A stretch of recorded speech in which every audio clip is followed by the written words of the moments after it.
Am I the idiot for never telling my mother what my aunt was doing to me? So I, male 24, have had my life flipped around. My mom was 10 and her sister, my aunt, was 14 when they immigrated from Taiwan. My mom got into a lot of trouble, and she and my dad were both 14 when she got pregnant. My grandparents didn't let her get an abortion. I was so close to my mom until I was like 8, and then she just started partying, hanging out with friends, arguing with my grandparents all the time. There were a few times when she just took me after an argument and kept me away for a month or had my dad keep me. It kind of continued like that until I was 13 and my grandparents died. My aunt's engagement collapsed and she moved in to help my mom. My aunt groomed me and it messed me up. My grades dropped. I started screaming at mom and blaming how she used to act for how I acted. I got into fights at school and I was so afraid of my aunt to the point where I'd start cuddling with my mom all night just to stay away from her. When I was 16, my aunt got pregnant and she moved away with a friend like a week later.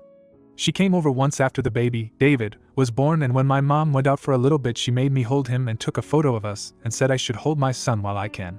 Then she moved with David to Taiwan and started living with a cousin. I have tried to forget everything she did to me. I graduated with honors and I got a wonderful job. I have tried to make my mom proud. I just got her a car. She calls my fiancée the daughter she never had. My fiancée is the only one I told this to because I had to let her know. Apparently last Monday, my aunt drunkenly told the cousin everything she did to me and about me being David's father. She got kicked out right away and my mom was told everything by the cousin. My mom had a breakdown, and she asked me if she was really so horrible that I couldn't tell her this happened to me. She yelled that she would have been able to help, but because I didn't know her grandson was stuck with a monster. She kicked me out, saying I never must have forgiven her for how she used to act.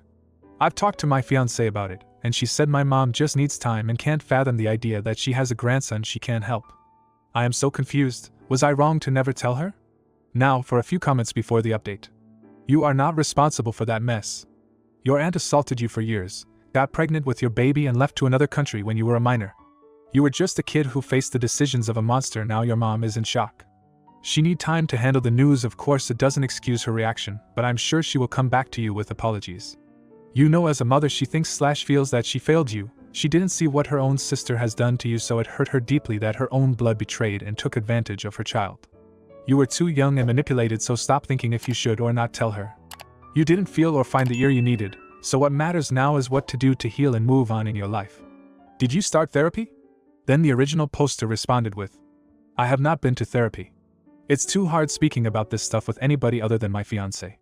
It's different commenting about it online as well. It's just I can't help but feel that my mother is right, because before she kicked me out she was really adamant that she would have been able to save me, and now she must think that I hate her. Comment 2.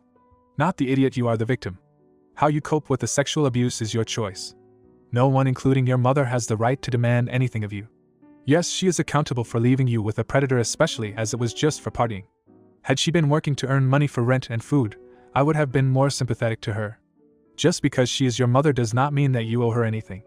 I am sorry that you were abused, and I hope that you are getting professional help. Your mother owes you multiple apologies, and not one of them should blame you in any way. Then the original poster responded with, I know that I'm the victim now. My fiancé has helped me understand that. With how people used to tease me for my aunt being how she was, I used to struggle with that. But even though my mom used to neglect me then, it's like she's most mad at me because she couldn't save me and wishes she could have. And now I'm afraid that she hates me. Now for the update. It has been a rough month and a bit since I last posted. The day after my post my mom called me back home and said we needed to talk. And well, when I came back and sat down on the couch to talk, she just started crying, so I started crying. She calmed down first, but I kept crying, and it's embarrassing to write, but I fell asleep. My mom woke me up and we had a talk about things, and I have to thank a Reddit user for what they told me. I told my mom how because of how provocative my aunt was and how other kids would tease me whenever they'd see her, I was so confused when things were happening and I was trying to push it all down and away. She even brought up how she should have known something was wrong because no kid at that age should cuddle with their mom all through the night, but she was too wrapped up in trying to have fun to notice. And then I didn't know I tried to tell her how much I've worked to make her proud, and she told me that she's always been proud, and I'm proof that she didn't end up being a waste of space like her parents always called her, and I'm her entire life. And then she admitted that she called my aunt the night before, and she told me that even though she wanted to be sly with things to find out about David, my aunt knew why she was calling. It turns out after my cousin kicked her out, my aunt moved into a hotel room because she couldn't afford an apartment. My mom offered to pay for that apartment on the condition that she sends David to her, and my aunt agreed. My mom told me that she wishes she could send my aunt to jail so she could suffer, but she won't fail her grandson like she failed me, so she had to bring him. He came a week after and my aunt did not come with. She sent him on the plane with a relative who didn't know what was up and left the day after to visit other people. He was really quiet and confused, and my mom took him around everywhere trying to get full custody of him right away.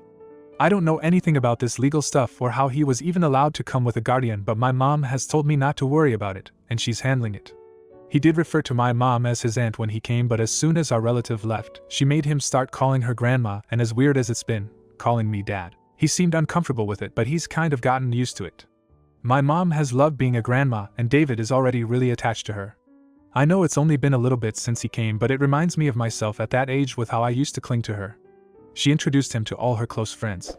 Whenever they ask about his mom, she just says that she's in Taiwan and sent him over for a better life since I'm getting married. Yesterday my mom did talk to me and pointed out some strange stuff with David that she's noticed, and her belief that my aunt was starting to do to him what she'd done to me. I don't really know what to do with that info. My fiancé has told me I just need to keep handling it like I'm doing and stay confident. I'm doing my best, but with how things have been, I don't know if it's good enough. That said, I do feel like I'm mentally better knowing my fiancé is good with my mom taking in David and my mom and I clearing things up about what my aunt did. Comment 1. You're the idiot, and I can't believe no one else sees it. Your mother has been through enough and you chose to keep this from her? Now she's burdened with a grandson, all because of your decisions. You should have told her about what happened so that she could have dealt with it in a way that makes sense for her. Instead, you let things spiral out of control, and now look where you all are. You've failed your mother, David, and even your aunt in a way. Everything could have been handled differently if you'd just spoken up when it mattered. Now you're leaving everyone else to clean up the mess you've allowed to happen. You say you're the victim, but your actions have victimized everyone around you. Comment 2. Your mom needs to let you decide what you do regarding David and if you want him calling you dad. It's all well and good her accepting him as a grandchild and taking that role, but it is unfair that you are being forced to deal with the physical embodiment of your years of sexual abuse and our *P. Your mom can look after David, but you need to look after you and then decide how you want to go on from here. Then the original poster responded with, my mom is going to seek custody of him and will be the one raising him. I'm not taking it. We had decided that was for the best because my mom doesn't want me thrust into that role without being ready for it. Yes, it's weird to have him calling me dad, but I can accept it because for better or worse it's who I am, and maybe in the future things can be different. Comment 3. It's best if your aunt goes to jail. She deserves to be punished. She's a pedophile and molested 2 children, one that was related to her by blood and other that came out of her body. How low of a person she is. You shouldn't be keeping it low, at least not for your son's sake. Make it right by him. Now, for the next story. Am I the idiot for writing a letter to the judge in my brother's case asking her not to give him the minimum mandatory sentence? My brother recently entered a blind plea in federal court on 2 rather heinous sex-related offenses, admitting his guilt rather than going to trial, putting his sentencing in the hands of the federal judge, based on the sentencing recommendation submitted to the court by a probation officer after reviewing the evidence in the case, interview with my brother, and reads any letters of support or victim statements. My brother is a repeat offender at the federal level, previously arrested in 2004 and served 7 years. He was released in 2011 and supported 100% financially by my mom and stepfather. My mother blamed herself for staying in an abusive marriage to our biological father. In 2015, after 4 years of living on his own, he violated his probation on the state level 3 times from 2015 to 2018.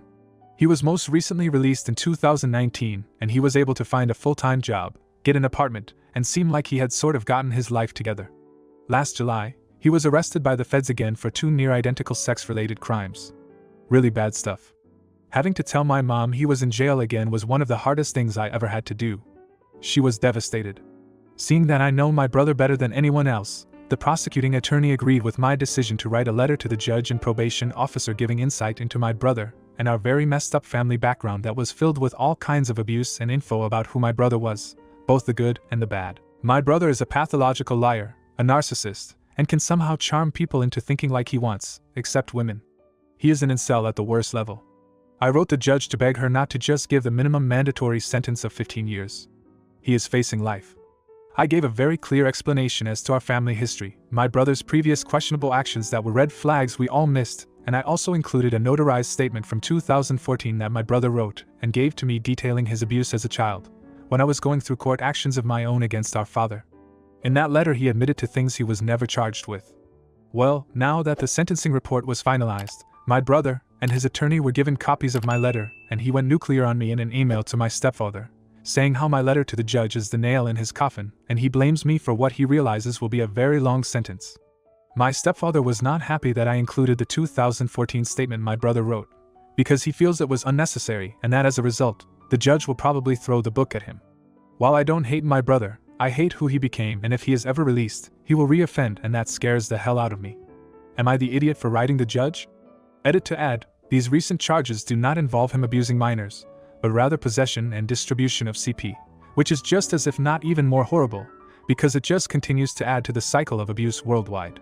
Additional edit, for those of you wondering, the statement he wrote, which I had, was something he wrote, notarized and gave to police when I filed a criminal complaint against my father in a state we lived in when I was a child that had no statute of limitations. I honestly, even after his probation violations, which were state charges, never thought about that letter/statement, as I had severed contact with him at that point. I didn't remember I still had a scanned copy of it in an old email until the prosecuting attorney and I were speaking about his abuse and our family life growing up. So, it's not like I intentionally withheld this info. It was given to the police a decade ago, and I had forgotten about it until a few months ago. Now for a few comments before the update. Not the idiot, you had a duty of care to the world at large to protect them, and you were true to that. Well done. You were faced with a choice between doing what was easy and doing what was right, and you chose to do what was right. This is a position of principle and integrity. Comment 2. Not the idiot. You did what was right, and what you had to do for the greater good, and as such your conscience should be crystal clear on this matter. When my ex was sentenced, my daughter and I stood up in court and read our victim impact statements, which was incredibly hard, but we felt it was our civic duty to protect other women and children. Perhaps if someone in his earlier cases, this was his third offense but his family has money, had done something like you did here, my daughter and I would have never even had to go through that whole ordeal. All I hope is that our sacrifice helped prevent him hurting others. Comment 3. Not the idiot. As an assault victim, I thank you. I have watched as the family and friends protected and defended my assaulter. Choosing right over blood is brave and gives hope. You are incredible. Then the original poster responded with, the kicker here, for me, is that I was sexually abused by our father for almost 10 years, starting when I was 5. When I finally spoke up about my abuse when I was 27, my brother initially chose to believe my dad over me. While my father was teaching my brother things no child should ever learn, and twisting his mind when it comes to what healthy behavior was, my brother ultimately chose to become like his father. His recent crimes were internet-related. Now for the update. His sentencing was supposed to happen in 2 weeks, but it has been postponed until late August. My stepfather, who was initially upset with me for my letter writing and including additional information that he thought was excessive, vindictive and unnecessary, is more understanding now as to why I wrote the letter to the judge and understands that my brother brought all of this on himself. So it seems that to him, I'm no longer being a vindictive age. I did want to thank everyone for your supportive comments. We've been through so much over the last 2 decades with him. His first federal arrest was July 2004, so hopefully we will have some sort of closure soon. Comment 1. I hope August comes quickly for you and you can move on from the whole situation. OP. Comment 2. You are stronger than you realize. Like I just said in your last post, there is the easy way and the right way to handle things. This goes for so many situations in life. The right way is never the easy way. Ever. You are saving so many more people than you realize. And honestly, I don't think that's why you are doing this.